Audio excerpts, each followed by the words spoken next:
आगे सर आपका भी बहुत शुक्रिया इन तमाम जानकारियों के लिए। सीधे लिए चलते लोकसभा क्या कुछ कह रहे हैं सपा प्रमुख अखिलेश यादव, सुनाते हैं।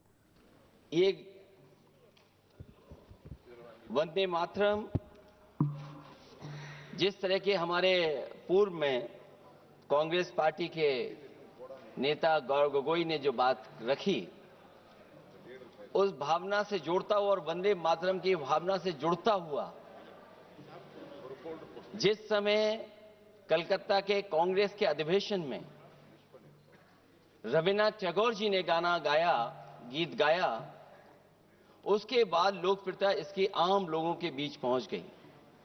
और जब कभी भी लोगों को अंग्रेजों के खिलाफ लड़ना होता था तो यही वंदे मातरम का नारा देकर के लोगों को जोड़ने का काम करते थे। हमारा कोई भी आंदोलन रहा हो, स्वदेशी आंदोलन रहा हो, उसमें भी हम लोग इसी नारे के साथ चले।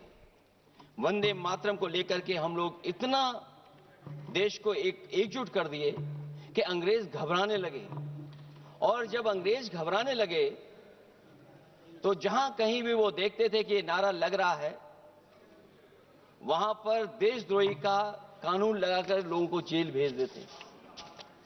ये भी इतिहास है कि जिस समय बंगाल में बच्चों ने गाना गाया, इस गीत को अपने क्लासरूम में गाया, उस समय भी अंग्रेजों ने उनके खिलाफ मुकदमा लगा के उन्हें जेल भेजने का काम किया। ये वंदे मातरम अंग्रेजों ने बैन भी कर दिया। 1905 से लेकर के 1908 तक बैन कर दिया गया। और बैन के बाद भी लोग माने नहीं, हमारे क्रांतिकारी लोग माने नहीं, और वंदे मातरम को हमेशा उन्होंने अपने दिल और दिमाग में रखा और जनता के बीच में इस आंदोलन को आगे बढ़ाते रहे। सभापति महोदय, जो हमारे सत्ता पक्ष के लोग हैं वो हर चीज को ओन करना चाहते हैं। ये 150वें वर्ष में जब हम वंदे मातरम याद कर रहे हैं, बंकिम चंद्र चट्टोपाध्याय जी को हम याद कर रहे हैं कि उन्होंने इतना महान गीत हमें दिया है। सत्ता पक्ष के लोग समय समय पर हमें देखने को मिलता है कि जो महापुरुष उनके नहीं हैं या जो चीज उनकी अच्छी नहीं है, उनको वो ओन करना चाहते हैं। 150वें वर्ष वंदे मातरम, मैं अभी वो बात कहूंगा और मैं बात कहूंगा और हमारे मंत्री जी उसका जवाब देना। सभापति महोदय, क्योंकि ये बात ओन करने की आ रही है, अपनाने की बात आ रही, तो मैं सभापति महोदय, मैं अपने सत्ता पक्ष के लोगों को याद दिलाना चाहता हूं।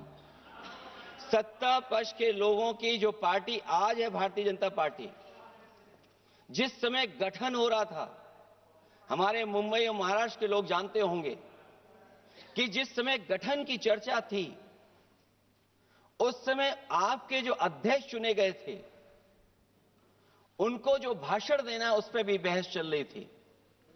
और बहस इस बात की थी कि भारतीय जनता पार्टी सेकुलर रास्ते पे जाएगी, सोशलिस्ट रास्ते पे जाएगी कि नहीं जाएगी। तमाम विरोध के बाद भी उस समय के उनके राष्ट्रीय अध्यक्ष जो चुने गए थे, उन्होंने वही रास्ता अपनाया अपने भाषण में। समाजवादी आंदोलन, समाजवादी विचारधारा और सेकुलर रास्ता अपनाया। और वही नहीं, जो उनका मंच था उसमें जयप्रकाश जी की तस्वीर लगा करके भी उन्होंने लोगों को ये भ्रम फैलाने की कोशिश की कि जेपी के रास्ते पर भारतीय जनता पार्टी चलेगी। बताएं माननीय मंत्री जी, आप कितने सेकुलर हैं आज, कितने सोशलिस्ट हैं आज? अभी गौरव गोगोई जी ने ठीक कहा, इंडिगो का हवाई जहाज उड़ नहीं रहे हैं, उड़ नहीं रहे कि उड़ाए नहीं जा रहे हैं? उड़ाए नहीं जा रहे। और क्या बात कही गई थी कि गरीब भी उसमें चल सकेगा। इसलिए सभापति महोदय, मैं बात दूसरी तरफ नहीं ले जाना चाहता हूं। वंदे मातरम सिर्फ गाने के लिए नहीं है, निभाने के लिए भी होना चाहिए। सभापति महोदय, आज हम आकलन करें, पीछे मुड़ करके देखें कि हम इस वंदे मातरम को कितना निभा रहे हैं। जिस वंदे मातरम ने आजादी के आंदोलन में सबको जोड़ा, आज के दरारवादी लोग उसी से देश को तोड़ना चाहते हैं। ऐसे लोगों ने सभापति महोदय, ऐसे लोगों ने पहले भी देश के साथ दगा किया और आज भी कर रहे हैं। ये चर्चा तो जोड़ने का काम करेगी ना अखिलेश जी, क्योंकि आज वंदे मातरम की चर्चा वही मैं कह रहा हूं, वंदे मातरम में जोड़ने का ही काम करेगी। वंदे मातरम कोई दिखावा नहीं है, ना ही राजनीति का विषय है।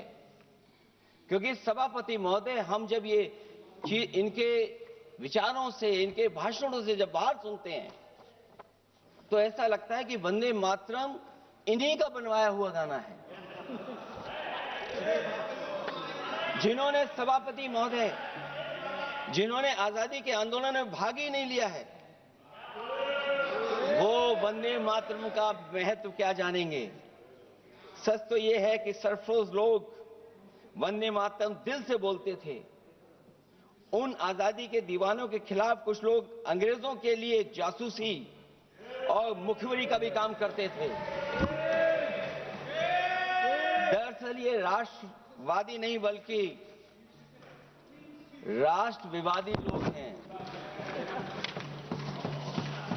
जहां विवाद करना हो, कभी अंग्रेज विवाद कर करके, डिवाइड कर करके, डिवीजन कर करके राज किया करते थे। सभापति महोदय, आज भी वही रास्ता कुछ लोग अपना रहे हैं। वो डिवीजन का रास्ता अपना रहे हैं, डिवाइड का रास्ता अपना रहे हैं, दरारवादी रास्ता अपना रहे हैं। इनका इतिहास खंगाला जाए कि इन्होंने आजादी के पहले और आजादी के बाद वंदे मातरम क्यों नहीं गाया। ये सभापति महोदय, आज जब हम वंदे मातरम पे इतनी चर्चा कर रहे हैं, जिस भाव से हम लोग यहाँ बैठे हैं, कम से कम ये भी खंगाला जाए इतिहास में कि वंदे मातरम कुछ लोगों ने कब गाया। उन मुखबरों से ये सवाल पूछा जाए कि स्वतंत्रता के बाद भी उन्होंने अपना गीत क्यों बनाया। उनकी एक रंगी सोच ने तिरंगा क्यों नहीं फहराया। वंदे मातरम सियासत के झूठे राष्ट्रवादियों के लिए नहीं है। गलत लोगों की गलत मंशा पूरा देश समझता है और केवल यही नहीं ओन करते हैं। कभी कभी भारत माता का जो चित्र है, जो पेंटिंग कभी बंगाल के महान लोगों ने बनाई थी,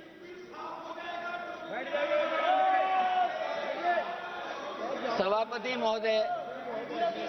महोदय इनको देख लीजिए और फिर बैठ जाओ। सभापति महोदय, राजभर जी आप बैठिए, आपके नेता बोल रहे हैं। सभापति महोदय, वंदे मातरम का भाव ये भी था कि कम्युनल पॉलिटिक्स नहीं चलेगी और कम से कम हमारे उत्तर प्रदेश के साथियों ने कम्युनल पॉलिटिक्स को अंत किया है वहां पर जहां से कभी इन्होंने शुरू की थी। और सभापति महोदय, वंदे मातरम एक भाव के रूप में हमारे अंदर बसा है। चाहे उसके शब्द ना याद हों, चाहे अर्थ ना मालूम हो, चाहे पूरा याद ना हो, उस सच्चे भारतीय के अंदर देश प्रेम की भावना जगाने के लिए इसके दो शब्द ही काफी हैं। जो सच में देश की एकता और अखंडता चाहते हैं, जो भाईचारे को बुनियाद मानते हैं, उनके लिए दो शब्द भी पर्याप्त हैं जो इस वंदे मातरम से हमें मिलते हैं।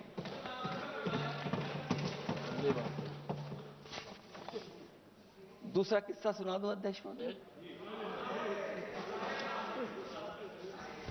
सभापति महोदय, इनका इतिहास खंगाल लीजिए, पूरा निकाल लीजिए। चुनावी सभाओं में कभी बाबा साहब भीमराव अंबेडकर जी की तस्वीर ये लोग नहीं लगाते थे। ये बात अगर सही हो तो बता दो। और ये तस्वीर कब लगाना शुरू किए इनका एक सहयोगी साथी संगठन, जिस समय समाजवादी पार्टी और बहुजन समाज पार्टी ने मिलकर के इन्हें उत्तर प्रदेश में हरा दिया था, उसी दिन के बाद से बाबा साहब भीमराव अम्बेडकर की प्रतिमा और तस्वीर लगाने लगे।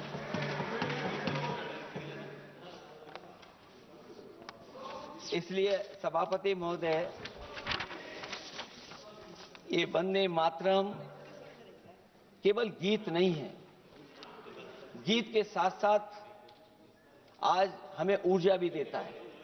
उस समय क्रांतिकारियों को ऊर्जा मिलती थी, एकजुटता का नारा था, हम साथ लेकर के चल रहे थे सबको, और देश के सभी लोगों ने जाति धर्म को भुला करके एक साथ मिलकर के वंदे मातरम के सहारे अंग्रेजों को भगाने का लगातार कोशिश की, और अंततः परिणाम ये हुआ कि जब देश जागा, वंदे मातरम के साथ साथ जय हिंद का नारा, इंकलाब जिंदाबाद का नारा लगा करके अंग्रेजों को इस देश से भगाने का काम किया। आज सभापति महोदय, जब हम चर्चा कर रहे हैं, हम कैसा देश बनाना चाहते थे और किस दिशा में हम लोग देश को ले जा रहे हैं। सभापति महोदय, मुझे अच्छा लगा कि प्रधानमंत्री जी ने वो बात याद दिलाई कि अंग्रेजों के जमाने में अगर बच्चे भी वंदे मातरम गा देते थे तो उन्हें देशद्रोही के कानून से जेल भेज दिया जाता था। आज जब हम आजाद हो गए हैं, तो आज देखिए उत्तर प्रदेश में क्या हो रहा है कि जो प्राइमरी स्कूल है वो बंद किए जा रहे हैं। 26,000 से ज्यादा स्कूल बंद हो गए। और जब बच्चों को पढ़ाने के लिए हम लोगों ने जिम्मेदारी उठाई, पीढ़ी के समाज के लोगों ने जागरूक होकर के पढ़ाने की कोशिश की, तो कभी अंग्रेजों ने मुकदमा लगाया था बच्चों पर देशद्रोह का। आजादी के बाद भारतीय जनता पार्टी की सरकार ने वहां पर मुकदमे उन पे लगाए जो पढ़ने गए और जो पढ़ाने गए। तो इसलिए वंदे मातरम का भाव जो था, उसी भाव से जुड़ करके हम सब मिलकर के इस देश को और मजबूत करें, यही हमारी भावना है, यही हमारी सदस्यों की भावना है। जब हम 150वें वर्ष में याद कर रहे हैं, तो वहीं हम ये याद करें कि जिस भावना से वंदे मातरम को हम लोगों ने देश के सामने गा गा करके अंग्रेजों को भगा दिया, ये देश कैसे मजबूत हो, एकजुट कैसे हो, बिना भेदभाव के, और संविधान से कैसे चलें, क्योंकि ये संविधान से ही मिला हुआ हमें गीत है। इसलिए इस गीत के माध्यम से हम किसी पर टिप्पणी और किसी पर थोपने की कोशिश न करें और न किसी पे दबाव बनाने की कोशिश करें। आपका सभापति जी का बहुत बहुत धन्यवाद। डॉक्टर कौकोली घोष दस्तीदार जी। वंदे मातरम, जय हिंद। नमस्कार सभापति মহাশয়, আজকের আলোচ্য বিষয় বন্দে মাতরমের সার্ধ শতবর্ষের উদযাপন। এই সভার বাইরেও সমগ্র দেশবাসীর কাছে আমার শ্রদ্ধাপূর্বক নিবেদন, হোক বন্দে মাতরম শুধু জাতীয় গীত নয়, শুধু প্রার্থনা নয়, শুধু কাব্য নয়, এ প্রত্যেক ভারতবাসীর হৃদয়ের গভীরে এক সংকল্প, এক চেতনাবোধ সৃষ্টিকারী আবেগ, যা হাজারো হাজারো লাখো লাখো কণ্ঠে ধ্বনিত হয়ে ভারতবর্ষের স্বাধীনতা সংগ্রামকে এগিয়ে নিয়ে যেতে উদ্বুদ্ধ করেছিল। অবশ্য আজ যারা ক্ষমতাসীন তাদের পক্ষে বোঝা মুশকিল, কারণ মুচলেকা দিয়ে তাদের পূর্বসূরি সাভারকর যখন নিজের মুক্তি সুনিশ্চিত করতে এবং ব্রিটিশ সাম্রাজ্যবাদের তাবেদারিতে নিযুক্ত হয়, তখন কিন্তু 64%, 585-র মধ্যে 398 জন বাঙালি সেলুলার জেরে আপন মুক্তির কথা না ভেবে দেশ মাতৃকার মুক্তির জন্য লড়ছে। কেনা শুনেছে একবার বিদায় দে মা ঘুরে আসি, হাসি হাসি পড়ব ফাঁসি দেখবে ভারতবাসী। একটি সর্বকনিষ্ঠ শহীদ ক্ষুদিরাম বসুর গলায় ধ্বনিত হয় ফাঁসি কাটে যাওয়ার সময়। তখন আজকের শাসক দলের যারা তৎকালীন পূর্বসূরি, তারা মুচলেখা দিয়ে ব্রিটিশ সাম্রাজ্যবাদের কাছে নতজানু হয়ে ভারতবর্ষকে বেচে দিতে উদ্যত ছিলেন।